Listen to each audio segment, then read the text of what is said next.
নমস্কাৰ তোমালোক সকলোকে আমাৰ চেনেল লেছো বছলৈ স্বাগতম জনাইছো। আজি এই ভিডিঅ'টোত আমি সদ্য সমাপ্ত নগাঁও জিলা পিটেষ্ট পৰীক্ষাৰ গণিতৰ প্ৰশ্ন কাকতখন আলোচনা কৰিম। ইতিমধ্যে আমাৰ চেনেল লেছো বছৰত অসমৰ বিভিন্ন জিলা গণিত আৰু বিজ্ঞানৰ পিটেষ্ট পৰীক্ষাৰ প্ৰশ্ন কাকতৰ সলিউশন ভিডিঅ' আপলোড কৰি থোৱা হৈছে, সেইবোৰ তোমালোকে চাব পাৰা। তোমালোকৰ জিলাটো যদি গণিত আৰু বিজ্ঞানৰ পিটেষ্ট পৰীক্ষা সম্পন্ন হৈ গৈছে তেন্তে আমালৈ গণিত আৰু বিজ্ঞানৰ প্ৰশ্ন কাকত দুখন PDF আকাৰত আমাৰ হোৱাটছআপ নম্বৰ 8811069813 প্ৰেৰণ কৰিবা। তোমালোকে প্ৰেৰণ কৰা প্ৰশ্ন কাকতৰ আলমত মই এনেদৰে সলিউশন ভিডিঅ' বনাব পাৰিম। গতিকে আহাচোন আজি আমাৰ ভিডিঅ'টো আৰম্ভ কৰোঁ। প্ৰথম কুৱেশ্যনখিনি MCQ টাইপৰ কুৱেশ্যন হয়। প্ৰথম কুৱেশ্যনটোত কোৱা হৈছে how many natural numbers are there between n square and n+1 whole square. n square আৰু n+1 হোল স্কোৱাৰ মাজত কিমানটা স্বাভাৱিক সংখ্যা আছে? আমি এটা কথা জানো n স্কোৱাৰ আৰু n+1 হোল স্কোৱাৰ মাজত কিমানটা স্বাভাৱিক সংখ্যা থাকে? টুৱাইচ nটা স্বাভাৱিক সংখ্যা থাকে। গতিকে প্ৰথম অপশ্যনটো কুৱেশ্যনটো অপশ্যন চি কাৰেক্ট হ'ব, অপশ্যন চি কাৰেক্ট। এতিয়া নেক্সট কুৱেশ্যনটোত কোৱা হৈছে 4, 9 আৰু 10 আৰু 12ৰে হৰণ কৰিব পৰা আটাইতকৈ সৰু পূৰ্ণবৰ্গ সংখ্যাটো কি হ'ব? Okay, the smallest perfect square number which is divisible by 4, 9, 10, 12। ইয়াৰ বাবে প্ৰথমে মই 4, 9, 10, 12ৰ LCM উলিয়াম, লসাগু উলিয়াম। 4ক আমি লিখিব পাৰোঁ 2 × 2, 9ক আমি লিখিব পাৰোঁ 3 × 3, 10ক মই লিখিব পাৰোঁ 2 × 5, ঠিক একেদৰে 12ক মই লিখিব পাৰোঁ 2 × 3, হয়নে নহয়? হয়। এতিয়া যদি মই ইহঁতৰ লসাগু বিচাৰোঁ, লসাগু কিমান হ'ব? লসাগু বেছিকেলি তোমাৰ আহিব ইয়াত এই 2টো কমন আছে, তাৰ লগত এইটো 2 কমন আছে, তাৰ লগত এইটো 2 কমন আছে, এই 2, 3টাৰ পৰা এটা 2 আহিব। ঠিক একেদৰে ইয়াত 2টো কমন আছে, ঠিক একেদৰে ইয়াত 2টো কমন আছে, এইটো আৰু এইটোৰ পৰা এটা 2 আহিব। এতিয়া ইয়াত 3টো কমন আছে, ইয়াত এই 3 দুটাৰ পৰা এটা 3 আহিব। তেন্তে মই কি লিখিলোঁ? এই 2টো ল'লোঁ, এই 2টো কনচিডাৰ কৰিলোঁ, ঠিক একেদৰে এই 2টো কনচিডাৰ কৰিলোঁ, ঠিক একেদৰে এই 2টো কনচিডাৰ কৰিলোঁ, এইটো কনচিডাৰ কৰিলোঁ, এইটো কনচিডাৰ কৰিলোঁ, এইটো কনচিডাৰ কৰিলোঁ। এতিয়া কি থাকিলে? 3 থাকিলে আৰু 5 থাকিলে। যেনেকৈ থাকিলে পূৰণ কৰি দিয়া 3 × 5। এতিয়া যদি এইটো কেলকুলেট কৰা 2 × 2 4, 4 লগত 3 পূৰণ কৰিলে 12, 12 × 2 = 24, 3 × 36, 36ৰ লগত 5 পূৰণ কৰিলে তোমাৰ 180। গতিকে ইয়াৰ লসাগু আমি কিমান পালোঁ? 180 পালোঁ। ঠিক আছে, অ'কে। 4, 9, 10 আৰু 12ৰ লসাগু কিমান? 180। কি কৰিলোঁ মই গম পালা নহয়? প্ৰথমে মই যিকেইটা সংখ্যা দিয়া আছিলে 4, 9, 10 আৰু 12 সিহঁতৰ LCM উলিয়ালোঁ, লসাগু কেলকুলেট কৰিলোঁ। লসাগু কিমান পালোঁ? 180 পালোঁ। ঠিক আছে, এইটো লসাগু উলিয়ালোঁ। ওকে, এতিয়া আমি এনেকুৱা এটা পূৰ্ণবৰ্গ সংখ্যা বিচাৰিব লাগে, পূৰ্ণবৰ্গ সংখ্যা বিচাৰিব লাগে যিটো 4 দ্বাৰা হৰণ যাব, 9 দ্বাৰা হৰণ যাব, 10 দ্বাৰা যাব, একেদৰে 12 দ্বাৰা যাব। এতিয়া তাৰ বাবে আমি পূৰ্ণবৰ্গ মানে কি? তাত যিবোৰ আমি মৌলিক উৎপাদক পাম সেইবোৰ জোৰ পাতি থাকিব। গতিকে আমি এনেকুৱা এটা সংখ্যা বিচাৰিব লাগে য'ত মানে অংকবোৰ জোৰ পাতি থাকে, মানে অংকবোৰ জোৰ পাতি থাকে আৰু সেই সংখ্যাটো আমাৰ 4 দ্বাৰা হৰণ যাব, 9 দ্বাৰা হৰণ যাব লাগিব, 10 দ্বাৰা, 12 দ্বাৰা আৰু বেছিকেলি সেইটো সৰু হ'ব লাগিব। সেইটো কেনেকৈ লিখিম? তুমি এই লসাগুৰ পৰা আইডিয়া কৰিব পাৰিবা। প্ৰথম লসাগুটো যিহেতু আমি গোটেইকেইটা সংখ্যা লসাগু এইটো পালোঁ, লসাগুত কি আহিছে? 2 × 2, এইটো জোৰ পাতি আছে। অ'কে, ইয়াত কোনো প্ৰব্লেম নাই। নেক্সট 3 × 3, এইটো জোৰ পাতি আছে, কোনো প্ৰব্লেম নাই। নেক্সট 5 আছে, 5 আৰু এটা 5 ইয়াৰ লগত যদি মই পূৰণ কৰি দিওঁ কি হ'ব?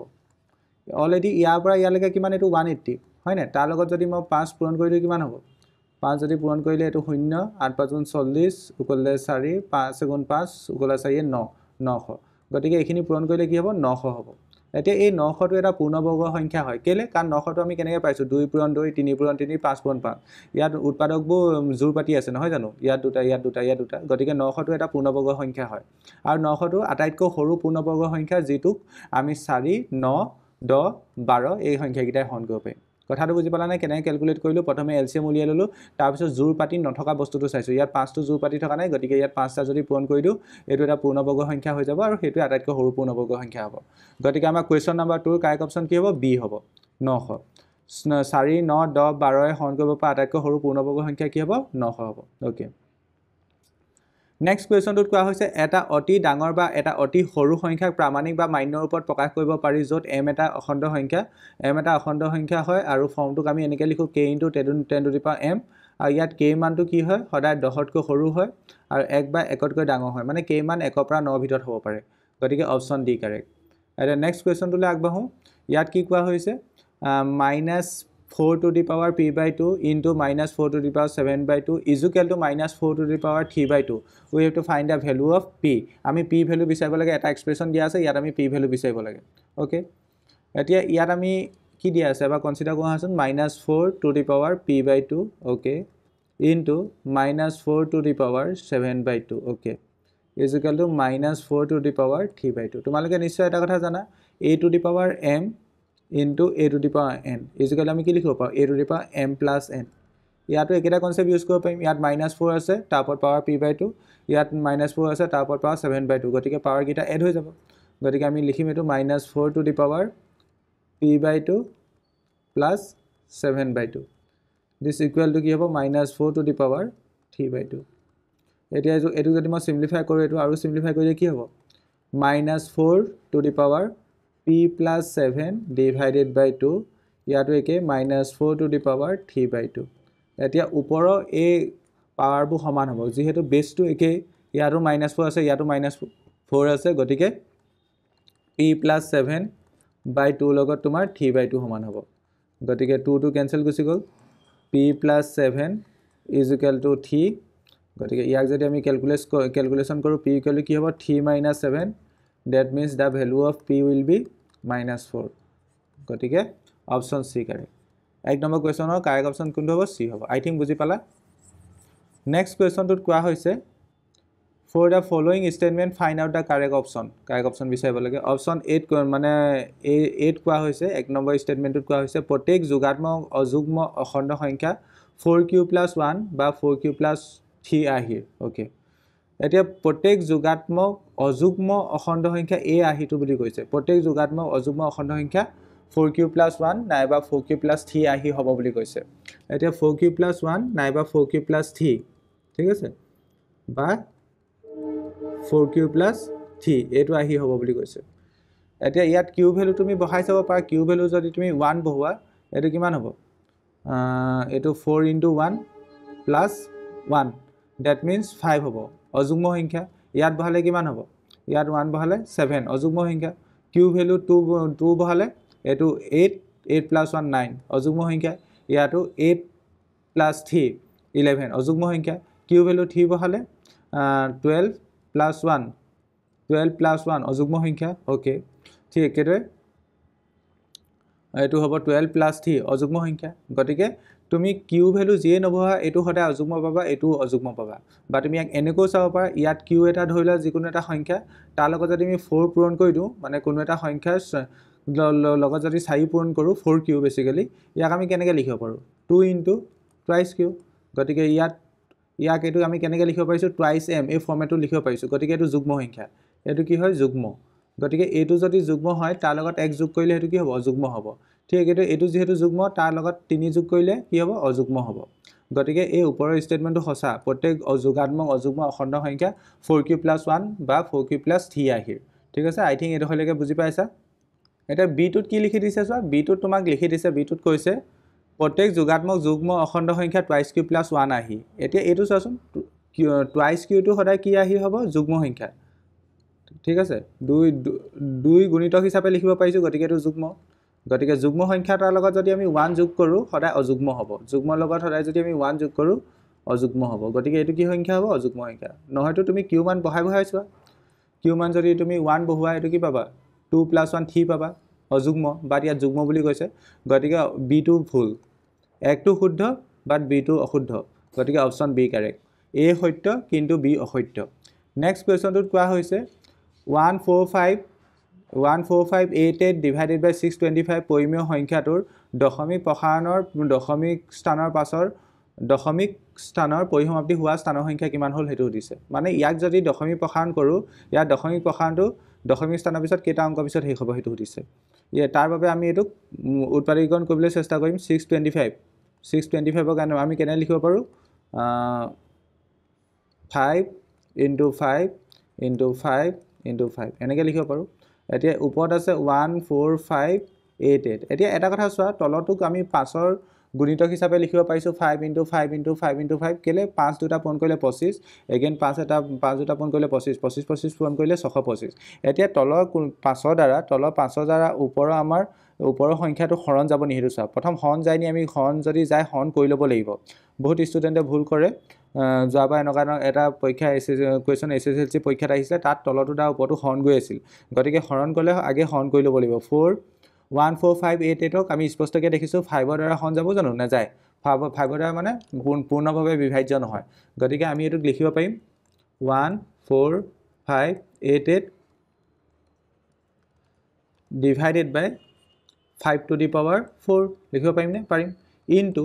2 to the power 0 এনেকৈ মই কি লিখিলোঁ কাৰণ আমি হৰটো সদায় এই ফৰ্মেটটো তাত লিখিবলৈ চেষ্টা কৰিব লাগে 2 to the power n into 5 to the power m ইয়াত যেহেতু 2 নাই গতিকে আমি এনেকৈ লিখিব পাৰোঁ 2 to the power 0 এতিয়া ইয়াত পাৱাৰ আছে 0 ইয়াত আছে পাৱাৰ 4 এইকেইটাৰ ভিতৰত ডাঙৰ কোনটো যেহেতু 4টো ডাঙৰ গতিকে আমাৰ আনসাৰ হ'ব 4 গতিকে আমাৰ আনসাৰ কিমান হ'ব 4 option A correct I think এই প্ৰথম 6টা কুৱেশ্যন সকলোৱে বুজি পালা এতিয়া নেক্সট কুৱেশ্যন কেইটালৈ আগবাঢ়ো ইয়াত 7 নম্বৰ কুৱেশ্যনটোত কোৱা হৈছে যদি এটা দ্বিঘাত বহুপদৰ শূন্য দুটাৰ যোগফল আৰু পূৰণফল ক্ৰমে -3 আৰু 2 হয় বহুপদটো কি হ'ব x² minus alpha plus beta whole into x plus alpha into beta এই ফৰ্মেটটোত হয় এতিয়া ইয়াত কি কৈছে চোৱাচোন x² minus শূন্য গিটাৰ যোগফল কিমান বুলি কৈছে -3 গতিকে -7 এইটো +3 হৈ যাব 28x শূন্য গিটাৰ পূৰণফল কিমান বুলি কৈছে 2 বুলি কৈছে গতিকে নিৰ্ণয় দ্বিঘাত বহুপদ হ'ব এইটো x² plus 28x plus 2 option A correct আৰু নেক্সট কুৱেশ্যনটোত কোৱা হৈছে তলৰ বাস্তৱ সংখ্যাবোৰৰ কোনটোৰ নিৰৱধি পৌনঃপুনিক দশমিক বিস্তৃতি থাকিব নিৰৱধি পৌনঃপুনিক দশমিক বিস্তৃতি থাকিব ঠিক আছে ওকে এতিয়া ভালকৈ চাবা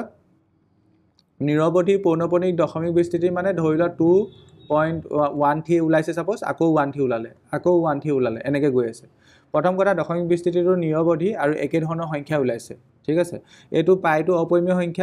সংখ্যা দশমিক বিস্তৃতি সদায় নিৰৱধি অপৌনঃপুনিক হয় গতিকে অপশ্যন বি কেতিয়াও হ'ব নোৱাৰে ঠিক একেদৰে √3 টো অপৰিমেয় সংখ্যা কাৰণ এইটো তোমাৰ কি হয় অপৰিমেয় সংখ্যা হোৱাৰ লগে লগে ইয়াৰ দশমিক বিস্তৃতি নিৰৱধি অপৌনঃপুনিক হ'ব এ আৰু বি হ'বই নোৱাৰে এতিয়া চি আৰু ডি ভিতৰতে কোনবা এটা হ'ব এতিয়া এটা কথা চোৱা আমি যদি এই সংখ্যাটোক ভাঙো আমি তলৰ বস্তুটোক আমি এনেকৈ লিখিব পাৰিম 13 ডিভাইডেড বাই এটো আমি লিখিব পাৰিম 5 into 5 into 5 ঠিক আছে দ্যাট মিন্স আমি এটো লিখিব পাৰিম 13 ডিভাইডেড বাই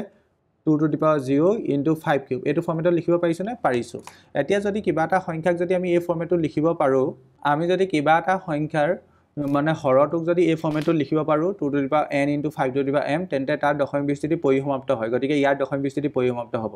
গতিকে থাকিলে এটো অপশ্যন সি কাই হ'ব তোমালোকে এটো এনেকেও ক'ব পাৰা ইয়াৰ যেহেতু ইয়াৰ হৰ কিউ আছে 7 আছে 7ক আমি 2 to the power n into 5 to the power m আহিত লিখিব নোৱাৰো যদি এই আহিটো লিখিব নোৱাৰো তেন্তে তাৰ দশমিক বিস্তৃতি নিৰৱধি পৌনঃপুনিক হয় গতিকে অপশ্যন সি কাই হ'ব আই থিংক বুজি পালা মই কি কৰিলো এটা নেক্সট কুৱেশ্যনটোত কি কৈছে চোৱা নেক্সট কুৱেশ্যনটোত কৈছে তোমাক 6x²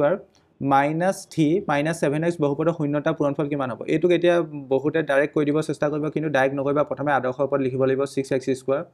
minus 7x minus 3 প্ৰথম আমি এনেকৈ লিখিলাম ইয়াত a ভ্যালু কিমান a ভ্যালু হ'ল 6 কাৰণ x² আগত 6 আছে b ভ্যালু -7 আৰু c ভ্যালু -3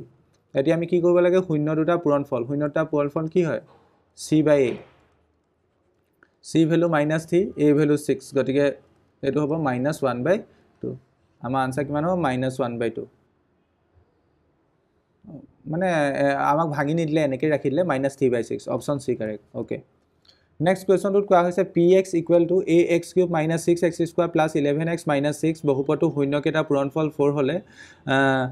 a মান কিমান হ'ব এটো যেহেতু ত্ৰিঘাত বহুপদ গতিকে ইয়াত তিনটা শূন্য থাকিব এটাক যদি সাপোজ আলফা কৈছো আনটো বিটা কৈছো আনটো গামা কৈছো হিয়তৰ পূৰণফলটো কি হয়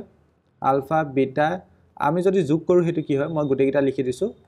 ত্ৰিঘাত বহুপদৰ ক্ষেত্ৰত alpha plus beta plus gamma কৰিব পাৰো বা তুমি এটো এনেকৈ লিখিব পাৰা alpha * beta plus beta * gamma plus gamma * alpha বা ইয়াক তুমি এনেকৈ লিখিব পাৰা তুমি যদি এটো এন লিখা ইয়াৰ আনসাৰ হয় -b/a এটো হ'ব c/a ইয়াৰ হ'ব -d/a এতিয়া আমাৰ শূন্য কেইটা পূৰণফল বুলি কৈছে গতিকে আমি এটো কনসিডাৰ কৰিম ঠিক আছে এটো কনসিডাৰ কৰিম এতিয়া যদি এটো কনসিডাৰ কৰো এতিয়া মাইনাস ইনডাল মাইনাস ভাগে আহিলে d ভ্যালু এটো হল a এটো হল b এটো হল c এটো হল d d value -6 okay -6 divided by a value কিমান a ভ্যালু a ঠিক আছে আৰু আমাৰ শূন্য কেইটা পূৰণফল 4 বুলি কৈছে গতিকে a কোৱান্টিটিটো তোমাৰ 4 লগত সমান হ'ব ওপৰত মাইনাসে মাইনাসে প্লাস হৈ গল গতিকে 6/a = 4 হ'ব গতিকে বজ্ৰপন কৰিলে এটো হ'ব 4a = 6 that means the value of a will be 6/4 6/4 মানে 3/2 গতিকে a ভ্যালু কিমান পালো 3/2 পালো গতিকে আমাৰ অপচন বি কাৰেক্ট এতিয়া নেক্সট কোৱেশ্চনটোত কোৱা হৈছে তলৰ কোনটো এটা বহুপদ হয় ইয়াত তোমাক কেইটামান এক্সপ্ৰেছন দিয়া হৈছে ইয়াৰ ভিতৰত কোনটো বহুপদ হ'ব সেইটো আমি ক'ব লাগে ওকে এতিয়া এইটো বহুপদ নহয় কাৰণ ইয়াত বহুপদ হ'ব হলে কি হ'ব লাগে চলকৰ ওপৰ পাৱাৰবোৰ পূৰ্ণ সংখ্যা হ'ব লাগে হোল নাম্বাৰ হ'ব লাগে ইয়াত আমাৰ x টু দি পাৱাৰ 1/2 হিচাপে লিখিব পাৰিম এইটো গতিকে এইটো নহয় ঠিক একেটো এটো নহয় একেটা ৰিজন ঠিক একেটো এটো নহয় তেনেকৈ চাব পাৰা এটো হ'ব এটো কেনেকৈ হ'ব মই দেখাই দিব পাৰো তোমালোকে x² + 5x + 6 ডিভাইডেড বাই x + 2 যদি x² + 5x + 6 ক যদি x + 2 এ হৰণ কৰা তুমি এটা এক্সপ্ৰেছন পাবা সেইটো বহুপদ হ'ব ইয়াক ধৰি লও উৎপাদকীকৰণ কৰিলে এটো কি হ'ব এটো উৎপাদকীকৰণ কৰিলে হ'ব x + 2 * x + 3 ওপৰটো উৎপাদকীকৰণ কৰিলে ঠিক আছে হয়নে মই বা চাইছো বা yes আৰু ডিভাইডেড বাই তলত x + 2 আছে এতিয়া x + 2 x + 2 কাটি দিলো থাকিব কি x + 3 এতিয়া x + 3 এটা কি হয় বহুপদ হয় গতিকে option C correct okay next কোৱেশ্চনটোত কোৱা হৈছে প্ৰদত্ত ৰেখা দুডালে পৰস্পৰ কটাকটি নকৰা ৰৈখিক সমীকৰণৰ জোৰ বুজাইছে তলৰ কোনটো উক্তি শুদ্ধ মানে শুদ্ধ হ'ব পৰস্পৰ কটাকটি নকৰিলে কি হ'ব পৰস্পৰ কটাকটি না কৰা সমান্তৰাল হৈছে সমান্তৰাল হলে এটো কন্ডিশন ফুলফিল হ'ব a1/a2 = b1/b2 is not equal to c1/c2 next কোৱেশ্চনটোত কৈছে তলৰ ৰৈখিক সমীকৰণৰ জোৰ কেইটা বিবেচনা কৰা আৰু শুদ্ধ বিকল্পটো বাছি উলিওৱা মানে ইয়াত এটা সমীকৰণৰ জোৰ দিয়া হৈছে ইয়াত এটা দিয়া হৈছে আমি সংগত অসংগত ক'ব লাগে প্ৰথম জোৰৰ কাৰণে আমি কনসিডাৰ কৰো প্ৰথম জোৰৰ কাৰণে আমি যদি a1/a2 ক্যালকুলেট কৰো এটো হ'ব 4/8 4/8 মানে 1/2 নেক্সট b1/b2 ক্যালকুলেট কৰিলে হ'ব এটো তোমাৰ -6/-12 that means again 1/2 ঠিক এটো c1/c2 ক্যালকুলেট কৰিলে হ'ব এটো 9/8 এটো কি পালা প্ৰথম দুটা সমান বাট তাৰ লগত তৃতীয়টো সমান নহয় মানে a1/a2 = b1/b2 but is not equal to c1/c2 that means এই সমীকৰণজোৰ বুজোৱা ৰেখাকিডাল কি হ'ব পৰস্পৰৰ সমান্তৰাল হ'ব সমান্তৰাল হলে সমাধান নাথাকে that means ই প্ৰথম জোৰ অসংগত এটো কি অসংগত আৰু সেকেন্ড জোৰ এতিয়া কনসিডাৰ কৰা সেকেন্ডৰ কাৰণে আমি again a1/a2 উলিয়াম a1/a2 কিমান হ'ব 2/3 b1/b2 কিমান হ'ব 3/2 এতিয়া এইগিটা প্ৰথম গিটা সমান হয় নাই সো a1/a2 2/3 পাইছো b1/b2 3/2 পাইছো গতিকে আমি ইয়াত এই কন্ডিশনটো ফুলফিল হৈছে বুলি ক'ব পাৰো a1/a2 is not equal to b1/b2 এই কন্ডিশনটো ফুলফিল হলে ৰেখাকিডালে পৰস্পৰ কটাকটি কৰে that means সংগত মানে সমাধান থাকে গতিকে আমি কি গম পালো দুই জোৰ সংগত দুইত দিয়া সমীকৰণ জোৰ সংগত একত দিয়া জোৰ অসংগত গতিকে আমাৰ কোনটো অপচন কাৰেক্ট হ'ব একৰ জোৰ অসংগত কিন্তু দুই জোৰ সংগত অপচন ডি কাৰেক্ট আৰু নেক্সট কোৱেশ্চনটোলৈ আগবাঢ়ো ইয়াত কৈছে x + y = 14 x - y = 4 সমীকৰণৰ সমাধান কিমান হ'ব একদম ইজি সলভ কৰিব লাগে জাস্ট সমীকৰণ কি বিয়োগ কৰি দিয়া বিয়োগ কৰিলে কি হ'ব প্ৰথমটো এটো প্লাস চিহ্ন হৈ যাব গতিকে এটো 2y = 10 হ'ব y ভ্যালু হ'ব তোমাৰ 5 y মান 5 পালা ঠিক আছে এটা y মান যদি সমীকৰণ একত বহাই দিয়া x + y জাগাত 5 = 14 এতিয়া x = 5 - 14 - 5 that means 9 হ'ব গতিকে x ৰ ভ্যালু 9 y ভ্যালু 5 গতিকে অপচন বি কাৰেক্ট এতিয়া নেক্সট কোৱেশ্চনটো কোৱা হৈছে k ৰ কি মানৰ বাবে 2x + 3y = 5 আৰু 4x + ky = 10 ৰৈখিক সমীকৰণৰ অসীম সংখ্যক সমাধান আছে এতিয়া আমি ইয়াত কোনটো কন্ডিশন লগাম a1/a2 = b1/b2 = c1/c2 কাৰণ অসীম সংখ্যক সমাধান আছে বুলি কৈছে অসীম সংখ্যক সমাধান থাকিলে এই কন্ডিশনটো ফুলফিল হয় a1 ৰ ভ্যালু কিমান 2 a2 ভ্যালু কিমান 4 b1 ৰ ভ্যালু কিমান 3 b2 ভ্যালু কিমান k ওকে আৰু থাৰ্ডৰ ৰেশিওটো লিখিলে হ'ব ইয়াৰ পৰা আমাৰ আনসাৰ ওলাব এতিয়া এটো যদি আমি সিম্পলিফাই কৰো 2/4 মানে 1/2 = 3/k বজ্ৰপন কৰিলে এটো হ'ব k = 6 গতিকে অপচন বি কাৰেক্ট নেক্সট কোৱেশ্চনটোত কোৱা হৈছে তুলনা কৰা মেচ দা ফলোইং মানে মিলাব লাগে ax² + bx + c = 0 দ্বিঘাত সমীকৰণৰ মূলবোৰ বাস্তৱ আৰু সমান হ'ব কেতিয়া হ'ব বাস্তৱ আৰু সমান যদি ভেদ নিৰূপক b² - 4ac = 0 হয় বাস্তৱ আৰু সমান b² - 4ac = 0 হলে মানে a টো কাৰ লগত মিলিব 4 লগত a টো কাৰ লগত মিলিব 4 লগত ওকে তেন্তে অপচন a আৰু অপচন c হ'বই নোৱাৰে a টো 4 লগত মিলা দুটা অপচনে আছে b আৰু d ওকে নেক্সট বাস্তৱ হ'ব আৰু বাস্তৱ মূল নাই ধৰিলা বাস্তৱ হ'ব কোৱাৰ লগে লগে বাস্তৱ হ'ব মানে তোমাৰ বেসিক্যালি এটো ক'ব পাৰা b² - 4ac > 0 হ'ব লাগিব গতিকে b টো 3 লগত মিলিছে ঠিক একেদৰে বাস্তৱ মূল নাই, বাস্তৱ মূল নাথাকিলে তোমাৰ ভেদ নিৰূপক লেছ দেন 0 হ'ব। চি 1 লগত মিলিছে, ওকে অপশ্যন ডি কাৰেক্ট। এ টো 4 লগত, বি টো 3 লগত, চি 1 লগত আৰু ডি টো 2 লগত মিলিব। বাস্তৱ আৰু সমান কিন্তু বিপৰীত চিহ্নযুক্ত, মানে বি ইকুৱেল টু 0 হ'ব তেতিয়া, মানে option D correct. Okay next কুৱেশ্যনটোত কোৱা হৈছে তলৰ কোনটো এটা দ্বিঘাত সমীকৰণ নহয়, তলৰ কোনটো এটা দ্বিঘাত সমীকৰণ নহয় এইটো আমি ক'ব লাগে। ওকে ইয়াত যদি তুমি অকণমান ভালকৈ এনালাইজ কৰা তেন্তে দেখিবা এইটো নহয়। কেলৈ নহয় মই এইটো এক্সপ্লেইন কৰি দিব পাৰোঁ। ইয়াত ধৰি লোৱা এইটো তুমি চিম্প্লিফাই কৰা, এইটো হ'ব x square plus x plus 8 আছে নহয় জানো। এইফালে এইটোক চিম্প্লিফাই কৰিলে এইটো হ'ব x square minus 4, x square কটাকটি যাবগৈ, যিটো পাবা সেইটো ৰৈখিক সমীকৰণ হ'ব। গতিকে অপশ্যন বি কাৰেক্ট, এইটো দ্বিঘাত সমীকৰণ নহয়। এতিয়া নেক্সট কুৱেশ্যনটোত কোৱা হৈছে যদি k x square minus 10x plus k equal to 0 সমীকৰণটো এটা মূল 8 হয় তেন্তে কে মান কিমান হ'ব। যিহেতু এটা মূল 8 দিয়া হৈছে, এক্সৰ জেগাত তুমি 8 বহাব পাৰিবা। সমীকৰণটো দিয়া হৈছে এইটো, ইয়াত তুমি এক্সৰ জেগাত কি বহাব পাৰিবা, 8 বহাব পাৰিবা। গতিকে এইটো হৈ যাব 8 square minus 10 into 8 plus k equal to 0। I think এইডোখৰলৈকে বুজি পাইছা। এইটো 8 7 গুণ 64 মাইনাছ এইটো হৈ গ'ল 80 প্লাছ কে ইকুৱেল টু 0। এইটো হ'ব তোমাৰ আই থিংক মাইনাছ 16 হ'ব নহয় জানো। প্লাছে মাইনাছে মাইনাছ 80 পৰা যদি তুমি 64 ছাবট্ৰেক্ট কৰা minus 16, okay plus k equal to 0। এইটোক আমি এনেকৈ লিখিব পাৰিম কে ইজ ইকুৱেল টু 16, কে মান উলিয়াব লাগে 16 পালোঁ। Option A correct. নেক্সট কুৱেশ্যনটোলৈ আগবাঢ়োঁ। নেক্সট কুৱেশ্যনটোত কৈছে এটা এ পি দিয়া আছে, বেচিকেলি এ পিটোৰ তুমি 10তম পদটো উলিয়াব লাগে। 10তম পদটো আমি কেনেকৈ লিখিব পাৰোঁ, A10 ইকুৱেল কি হ'ব a plus 9d। A value কিমান, এ ভেলু 2, গতিকে ইয়াত এ জেগাত 2 বহাম, প্লাছ 9 ইনটু ডি, ডি মান কিমান 7 মাইনাছ 2 5, গতিকে এইটো হ'ব 2 প্লাছ 9 5 গুণ 45, গতিকে এইটো হ'ব 47। Okay option B correct.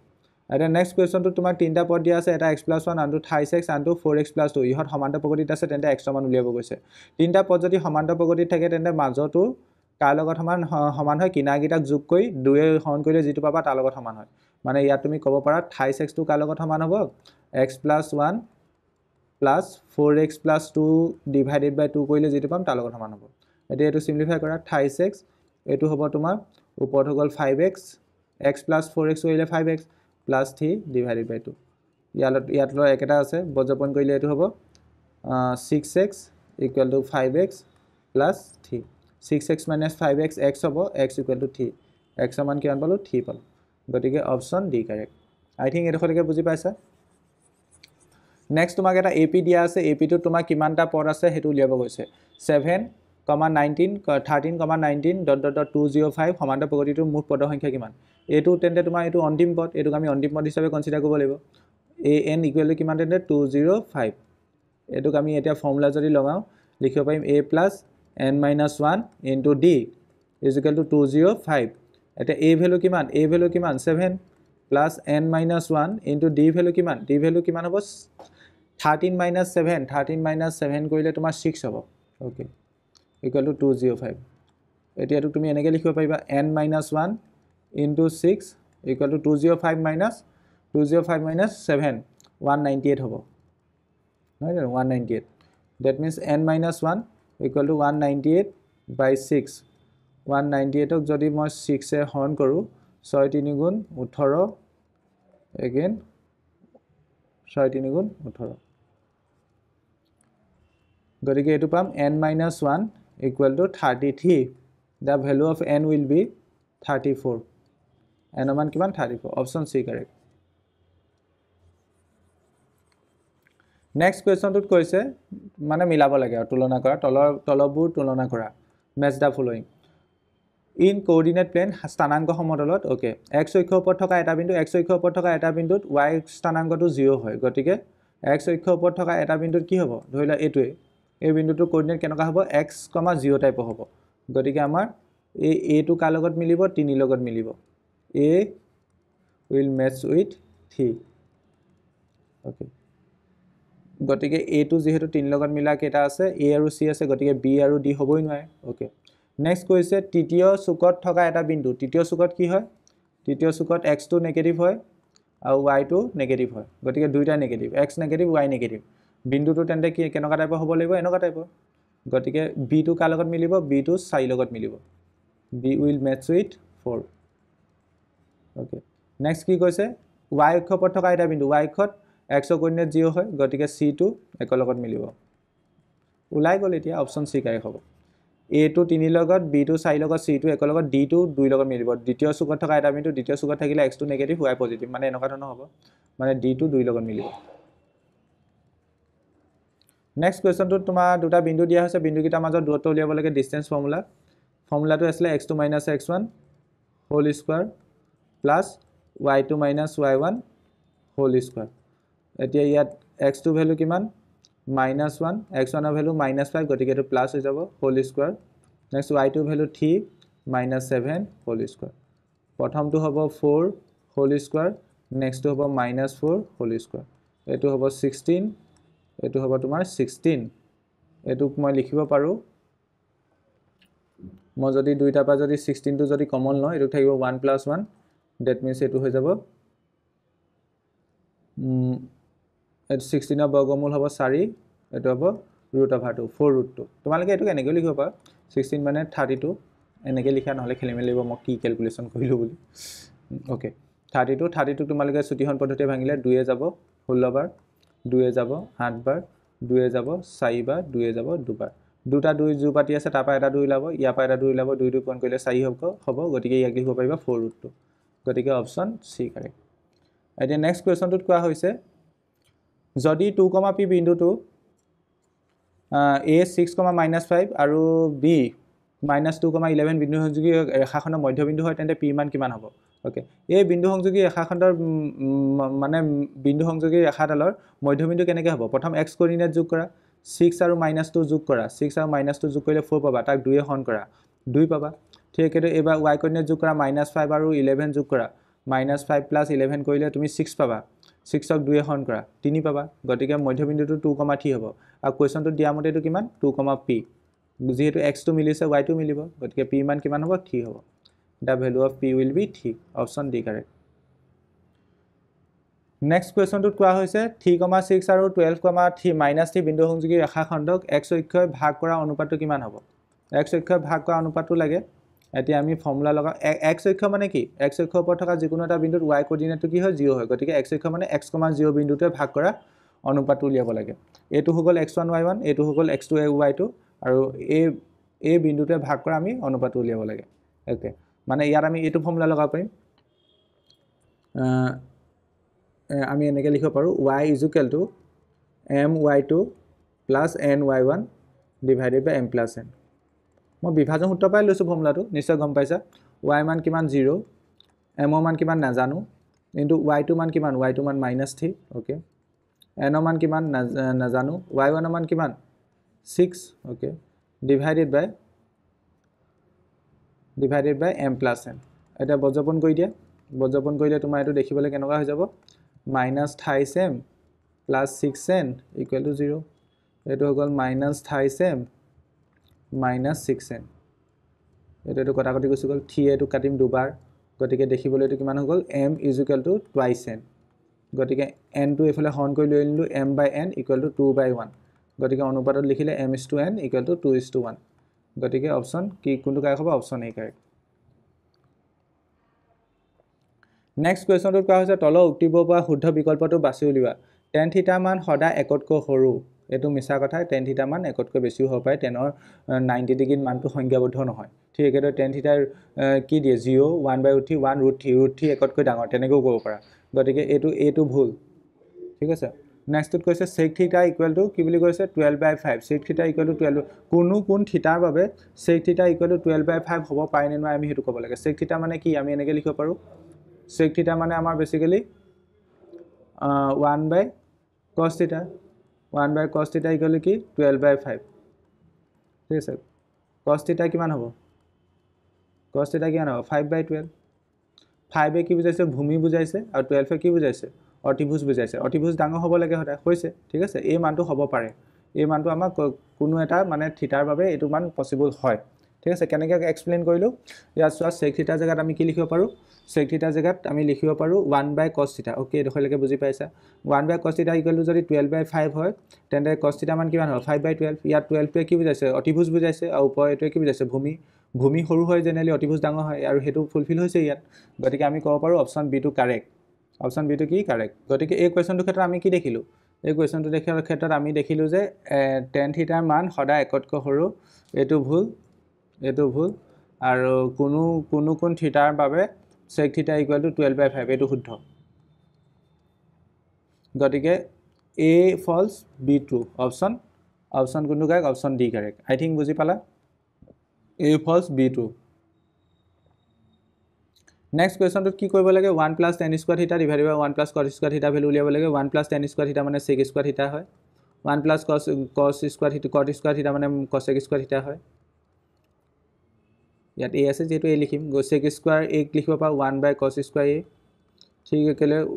cosec square a লিখিব পাৰোঁ 1/sin স্কোয়াৰ a এতিয়া এইটো আৰু এভাগে লিখিব পাৰিবা sin square a /cos square a sin/cos হ'লে tan হয় গতিকে এইটো হ'ব tan স্কোয়াৰ এইটো অপশ্যন এই কাৰেক্ট এবাৰ আকৌ এবাৰ চেক কৰিছোঁ এবাৰ এইটোক লিখিলা sec স্কোয়াৰ a এইটোক লিখিলা তুমি cosec স্কোয়াৰ ঠিকে আছে ইয়াক লিখিব পাৰিবা 1/cos স্কোয়াৰ a 1 ইয়াক লিখিব পাৰিবা 1/sin স্কোয়াৰ a এইটো ওপৰলৈ যাবগৈ ঠিক আছে ওকে নেক্সটটো আমি ক'ব লাগে এই মানটো তলৰ কোনটোৰ লগত সমান হ'ব সুধিছে এটা মান দিয়া আছে এই মানটো আমি কম্পেয়াৰ কৰি ক'ব লাগে তলৰ কোনটোৰ লগত সমান হ'ব ওকে এতিয়া ইয়াত কি দিয়া আছে অকণ ভালকৈ চোৱা sin থিটা ডিভাইডেড বাই 1 + cos থিটা এইটো দিয়া আছে ওকে ওপৰতলৈ যদি মই 1 - cos থিটা পূৰণ কৰি দিওঁ ওপৰটো কৰিব লাগিব 1 - cos থিটা ওকে এইটো এতিয়া দেখিবলৈ কি হৈ যাব sin থিটা ইনটু 1 - cos থিটা তলতো a + b whole into a - b formula লাগিব গতিকে a স্কয়াৰ মানে 1 - b স্কয়াৰ মানে cos square theta 1 - cos square থিটা মানে sin স্কয়াৰ থিটা গতিকে ওপৰত যেনেকৈ আছে তেনেকৈ থাকক তলত মই এইটো sin স্কয়াৰ থিটা লিখিব পাৰিম পাৰিম এতিয়া নেক্সট ষ্টেপত এটা sin কাটি দিব পাৰিম গতিকে কি পালোঁ এইটো 1 - cos থিটা ডিভাইডেড বাই sin থিটা কোনটোৰ লগত মিলিলে গতিকে আমি এই ওপৰত যেটো এক্সপ্ৰেছন দিয়া আছে এটোক আমি এই ফৰ্মেটটো লিখিব পাৰোঁ 1 - cos থিটা ডিভাইডেড বাই sin থিটা 1 - cos থিটা ডিভাইডেড বাই sin থিটা অপশ্যন সি কাৰেক্ট ওকে নেক্সট কুৱেশ্যনটোত কোৱা হৈছে তোমাক কি কোৱা হৈছে চোৱা দুটা ত্ৰিভুজ ABC আৰু PQR ৰ ক্ষেত্ৰত দিয়া আছে AB ডিভাইডেড বাই BC আৰু equal to PQ divided by QR যাৰ বাবে ত্ৰিভুজ দুটা সদিশ হ'ব হলে কোনগিটা কোনটো লগত কোনটো সমান হ'ব লাগিব হেতু কৈছে ওকে এটা ত্ৰিভুজ কি দিয়া আছে PQR আনটো ত্ৰিভুজ দিয়া আছে ABC ওকে প্ৰথমে ছবিটো আঁকি লওঁ এটো এটা ত্ৰিভুজ ABC এটো এটা ত্ৰিভুজ PQR এটো ABC সাপোজ ABC এটো PQR এতিয়া আমাক কি ৰেশিও দিয়া হৈছে AB বাই BC বুলি কৈছে ইজ ইকুৱেল টু PQ বাই কি বুলি কৈছে QR বুলি কৈছে ওকে ইয়াত অকমান ভালকে চোৱা ইয়াত BC টো হৰণত আছে এফালে গুছি গলে পূৰণ হৈ যাব ওপৰত যাবগৈ ঠিক একেদৰে PQ টো পূৰণত আছে এফালে গুছি আহিলে হৰণ হৈ যাব মানে এটো আমি সজাই যদি লিখো কেনে লিখিব পাৰিম AB তাৰ তললে PQ টো লৈ নিব পাৰো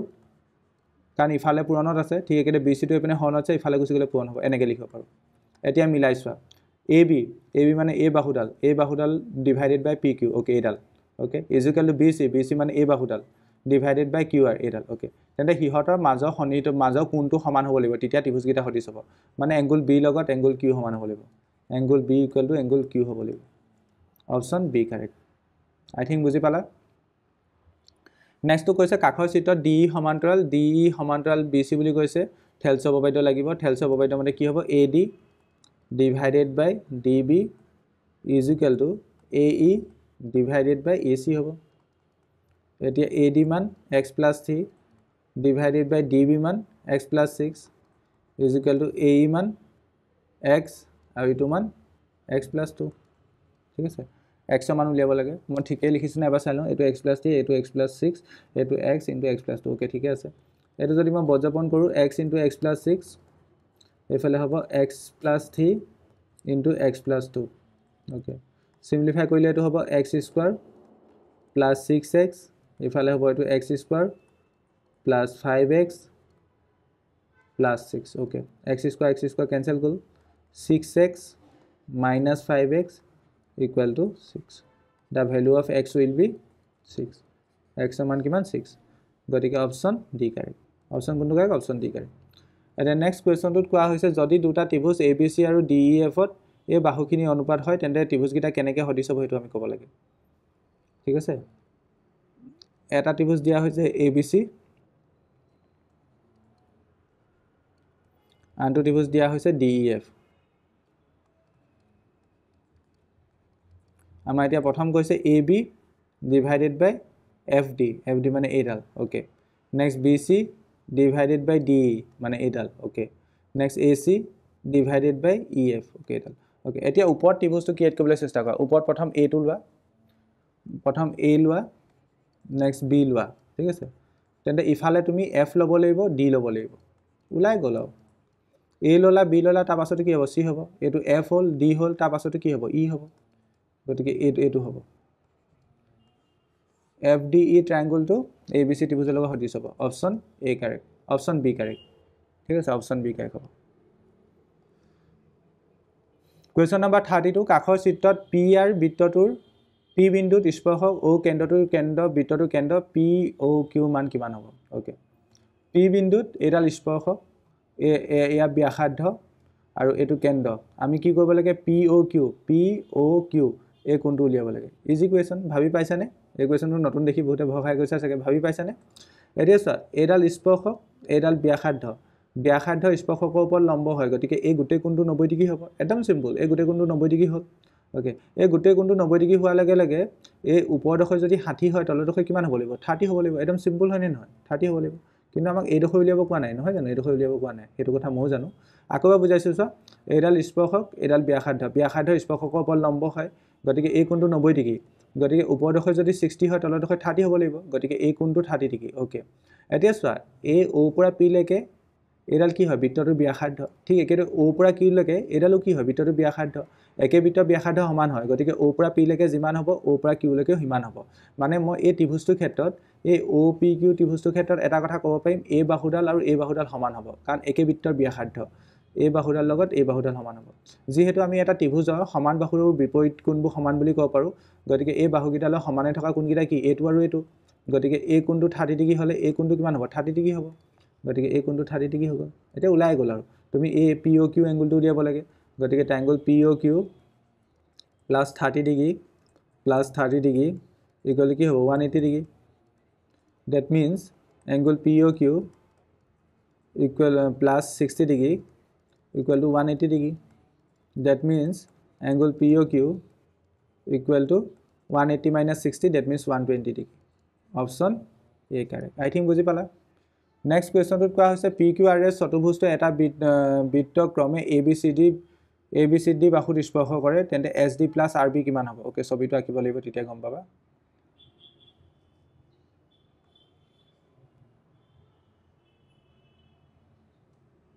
ইয়াত এটা চতুৰ্ভুজৰ কথা কোৱা হৈছে.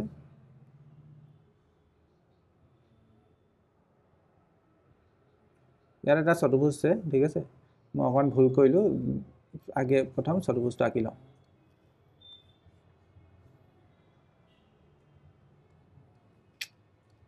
Please give a minute. চতুৰ্ভুজটা আঁকি ল'লোঁ. ইয়াৰ ভিতৰত এটা ধৰি লোৱা বৃত্ত আছে.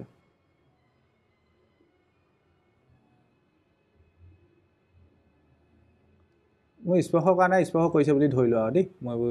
মিলাই থাকিবলৈ দিগদাৰ হৈছে. PQRS চতুৰ্ভুজটো এটা বৃত্তক, ওকে, এই চতুৰ্ভুজটোৰ নাম PQRS. ঠিক আছে, এটা বৃত্তক ক্ৰমে ছাপ'জ এইটো A বিন্দু, এইটো ছাপ'জ B বিন্দু,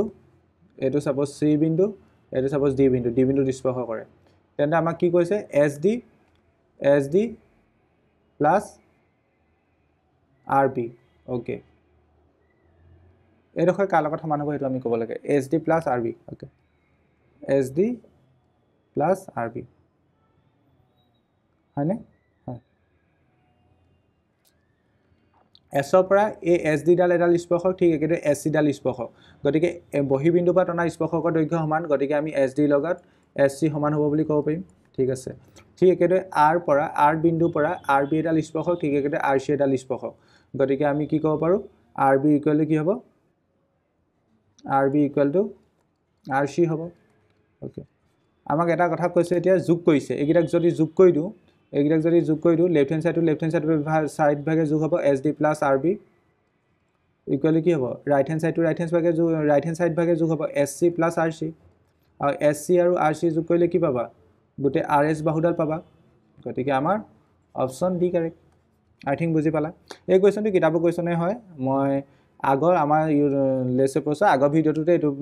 মানে সলভ কৰি থৈছো আৰু বেসিক্যালি তোমালোকৰ কামৰূপ ডিস্ট্ৰিক্টৰ গতিকে এটো তোমালোকৰ হোমৱৰ্ক দিম ইয়া কিমান আনসাৰ হ'ব তোমালোকে কমেন্টত লিখিবা কিতাপৰ কোৱেশ্চন হয় নিশ্চয় জানা এটো I think 50 আহে আনসাৰ নেক্সট কোৱেশ্চনটোত কৈছে R ব্যাসাৰ্ধযুক্ত এটা বৃত্তৰ P ডিগ্ৰীত কোন এটা বৃত্তচাপৰ দৈৰ্ঘ্য কিমান হ'ব বৃত্তচাপৰ দৈৰ্ঘ্য হৈছে θ/360 into pi r square এতে θ জায়গাত p কনসিডাৰ কৰিব লাগিব p/360 into pi r square সৰি pi r square নহব কাৰণ ইয়াত বৃত্তচাপৰ দৈৰ্ঘ্য লাগে টুৱাইস pi r হ'ব সৰি টুৱাইস pi r ইয়াত হ'ব টুৱাইস pi r ইয়াত একে টুৱাইস pi r ঠিক আছে এটা 2 টু এটুক যদি কাটি দিও 180 হ'ব গতিকে ওপৰত লিখিব পাৰো p pi r divided by 180 degree option B correct next কোৱেশ্চনটোত কৈছে এটা বৰ্গৰ কালি 196 সেন্টিমিটাৰ স্কয়াৰ হলে বৰ্গটোৰ ভিতৰত বৰ্গৰ বাহুকেইটা স্পৰ্শ কৰি আঁকিব পৰা বৃত্তটো কালি কিমান হ'ব ওকে এটা বৰ্গ এটা আছে বৰ্গ এটাৰ ভিতৰত বৃত্ত এটা আছে দেই মানে বৰ্গটোক স্পৰ্শ কৰি বৃত্ত এটা আছে বৰ্গটোক স্পৰ্শ কৰি কি আছে এটা ভিতৰত বৃত্ত এটা আছে এনেকে ভিতৰত বৃত্ত এটা আছে ঠিক আছে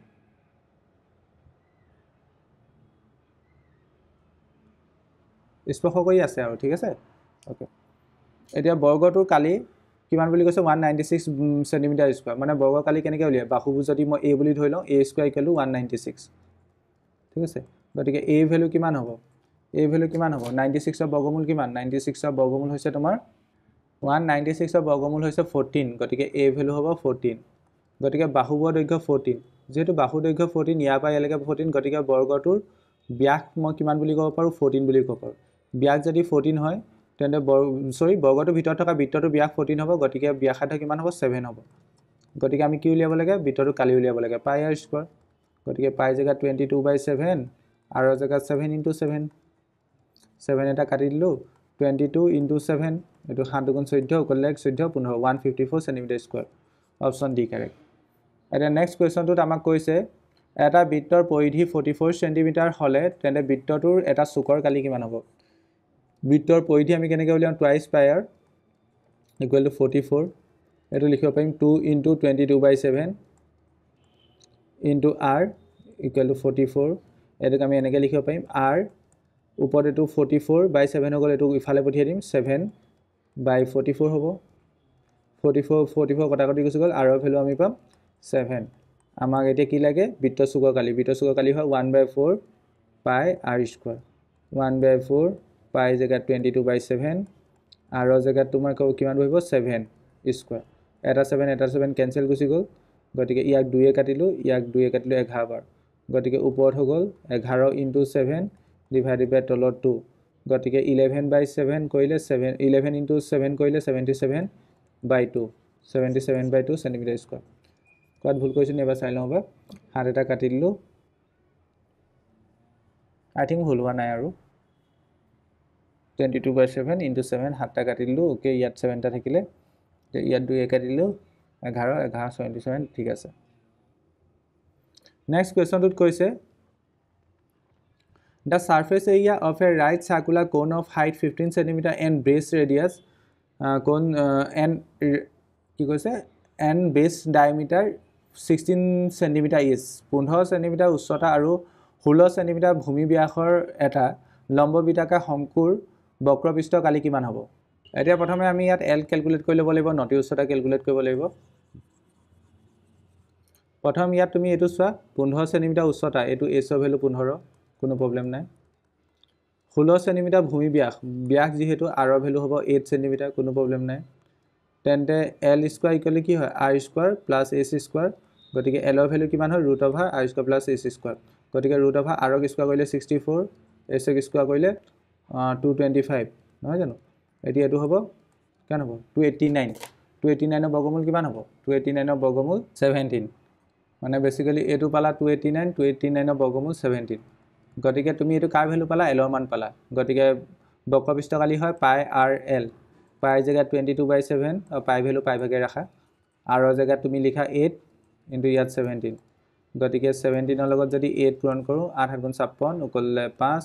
8 গুণ 8 13 এটো পাবা 136 পাই সেন্টিমিটার স্কয়ার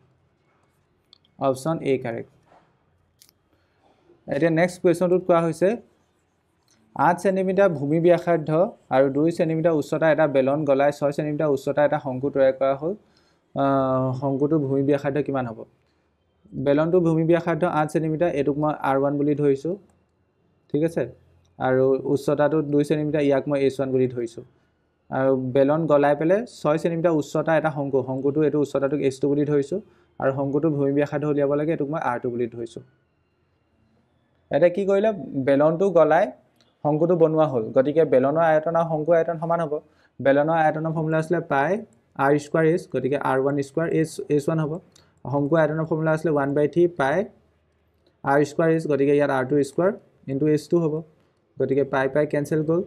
r1 ৰ ভ্যালু কিমান 8 গতিকে ইয়াত 8² ইনটু h1 ৰ ভ্যালু কিমান 2 গতিকে ইয়াত 2 হ'ব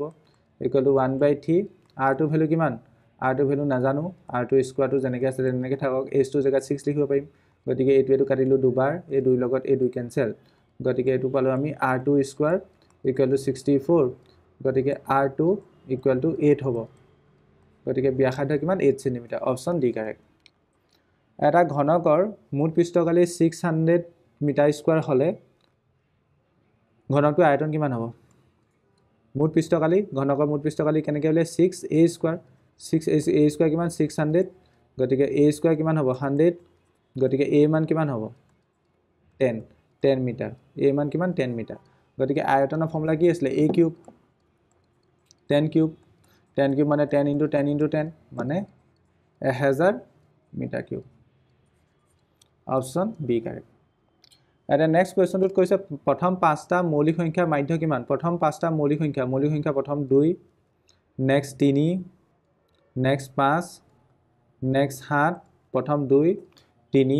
5 7 8 নহয় 9 নহয় 10 নহয় নেক্সট হ'ব 11 পাঁচটা যেহেতু 5 এ হৰণ কৰিব লাগিব উপগিতাক যোগ কৰি 5 এ হৰণ কৰিম এইগিটা এতিয়া যোগ কৰা কি যোগ কৰিব লাগে 2 যোগ 3 যোগ 5 যোগ 7 যোগ 11 এটো কৰিলে তুমি 28 পাবা 28 ক তুমি 5 এ হৰণ কৰা 5.6 অপশন সি কাৰেক্ট কোনো এক তথ্যৰাজিৰ বাবে মধ্যমা 36 আৰু বহুলক 42 হলে ইয়াৰ মাধ্য কিমান হ'ব এটো আৰু এই কোৱেশ্যনটো সব দৃষ্টিগত আহে বুলি ক'ব পাৰি এই ফৰ্মুলাটো কি মধ্যমা ইকুৱেল টু বহুলক প্লাস 2 মাধ্য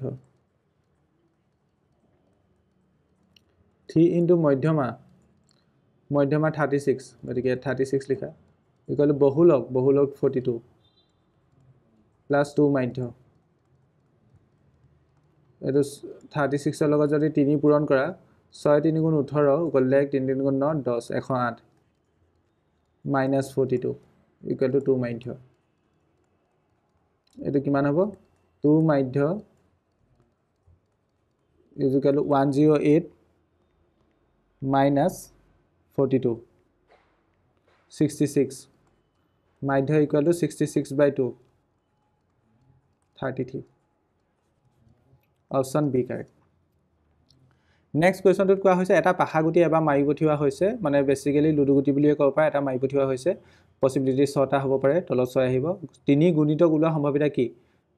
1 ৰ পৰা 6 ভিতৰত ওলাব পাৰে 1 2 3 4 5 6 ইয়াৰ ভিতৰত 3 গুণিতক দুটা আছে এটা 3 আনটো 6 গতিকে ওপৰত আহিব 2 গতিকে 2/6 দ্যাট মিন্স 1/3 আমাৰ অপশন বি কাৰেক্ট নেক্সট গিটা নেক্সট 44 45 টু এছাৰচন ৰিজনিং টাইপৰ কোৱেশ্যন হয় প্ৰথম এছাৰচনটোত কোৱা হৈছে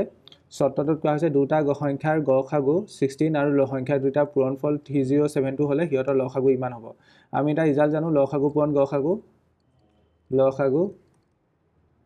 পূৰণ গড়সাগু ইজ ইকুৱেল টু সংখ্যাকেইটাৰ পূৰণফল সংখ্যা দুটাৰ পূৰণফল এতিয়া লসাগু কিমান দুটা সংখ্যা গড়সাগু দিয়া আছে লসাগু 192 ওকে মানে বেসিক্যালি 10 তে বুলি কৈছে আমি লসাগুটো ক্যালকুলেট কৰি চাও এটো হয় নে নহয় মানে বেসিক্যালি লসাগুটো অলপ দেই কাৰণে x বুলি ধৰি লৈছো গড়সাগু যেহেতু 16 ঠিক আছে সংখ্যাকেইটা পূৰণফল যেহেতু 3072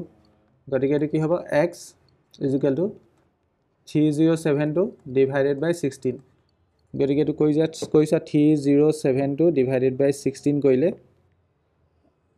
আমি পাম 192 আৰু ইয়াত তোমাৰ 192 এ দিয়া আছে নহয় জানো গতিকে এছাৰচনটো ট্ৰু আৰু ইয়াৰ ৰিজনটো লিখা আছে যদি a আৰু b দুটা ধনাত্মক অখণ্ড সংখ্যা হয় তেন্তে acf * lcm কৰিলে a * b হয় acf মানে গড়সাগু lcm মানে লসাগু আৰু a * b মানে সংখ্যাকেইটা পূৰণফল আমি এটো জানো এটোকে মই ইয়াত লিখিছিলো গতিকে সেকেন্ড ৰিজনটো টু a আৰু r দুটা টু আৰু r টো a ৰ কাৰেক্ট এক্সপ্লেনেশন হয় গতিকে অপচন a কাই হ'ব a আৰু r দুটাই হয়তো আৰু r টোৱে এছাৰচনটো শুদ্ধ ব্যাখ্যা কৰিছে নেক্সট কোৱেশ্চনটোত কোৱা হৈছে এছাৰচনটোত কোৱা হৈছে কি কোৱা হৈছে নিশ্চিত ঘটনাৰ সম্ভাৱিতা হৈছে 1 নিশ্চিত ঘটনাৰ সম্ভাৱিতা 1 ওকে ঠিকে আছে এটো হয় নেক্সট কোৱেশ্চনটোত কোৱা হৈছে যিকোনো ঘটনা ইৰ বাবে সম্ভাৱিতাটো 0 আৰু 1 ৰ মাজত লাই কৰে এটো হয় ওপৰটো হয় তলটো হয় বাট তুমি এটো নিশ্চিত ঘটনাৰ সম্ভাৱিতা 1 তাৰ ৰিজনটো তুমি এই তলটো বুলি ক'ব পাৰিবা জানো মানে তলটোত এটা কথা কৈছে কোনো এটা ঘটনাৰ সম্ভাৱিতা 0 আৰু 1 ৰ মাজত থাকে কিন্তু তোমাক কৈ দিয়া নাই নিশ্চিত ঘটনাৰ সম্ভাৱিতা 1 নহয় জানো কোনো এটা ঘটনাৰ সম্ভাৱিতা হলে 0 আৰু 1 ৰ মাজত থাকিব ইনক্লুডিং 0 and 1 ঠিক আছে আৰু নিশ্চিত ঘটনা মানে যেটো ঘটনা ফিক্স ঘটিবই তাৰ সম্ভাৱিতা 1 মানে বেসিক্যালি ওপৰটো শুদ্ধ তলটো শুদ্ধ বাট ওপৰটো তলটো এক্সপ্লেইন কৰিছে জানো কাৰেক্টকে না কৰা মানে ওপৰটো লগত তলটো লিংক নাই ন গতিকে অপচন বি কাই হ'ব a আৰু r দুটাই সত্য ৰিজনে এছাৰচনৰ শুদ্ধ ব্যাখ্যা কৰা নাই ওকে I think পেপাৰখনত থকা 45 টা MCQ কোৱেশ্চন বুজি পালা বাকিখিনি কোৱেশ্চন মই তোমালোকক দেখাই দিছো তোমালোকে পেপাৰখন এই ভিডিওটো তলৰ ডেসক্ৰিপচনত গলে এটা PDF লিংক পাবা সেই লিংকটো দা তোমালোকে পেপাৰখন ডাউনলোড কৰি ল'ব পাৰা আৰু কিছুমান মানে ডিস্ট্ৰিক্টত ধৰিলা এনেকা 2 নম্বৰ 3 নম্বৰ কোৱেশ্চনো কিছুমানত ষ্টুডেন্টৰ কনফিউজন আছে যিবোৰ মোক কৰাই দিবলৈ অনুগ্ৰহ মানে ৰিকুৱেষ্ট কৰি আছে সেই কোৱেশ্চনবোৰ মই কৰাই দিম যেহেতু পিটেষ্ট পৰীক্ষা সম্পন্ন হোৱাৰ পাছত মই আকৌ চেনেলত লক্ষ্য সিৰিজ ষ্টাৰ্ট কৰিম তাত মই পিটেষ্ট পৰীক্ষাত যিবোৰ কোৱেশ্চন মানে টান কোৱেশ্চন আহিছে বা কিতাপত নথকা কোৱেশ্চন আহিছে সেই কোৱেশ্চনবোৰ মই ইনক্লুড কৰি তোমালোকক কৰাই দিম গতিকে হেতু চিন্তা কৰিব নালাগে জাস্ট আমাৰ চেনেলৰ লগত সকলোৱে জড়িত হৈ থাকিবা আজি ভিডিওটো চোৱাৰ বাবে সকলোকে ধন্যবাদ জনাইছো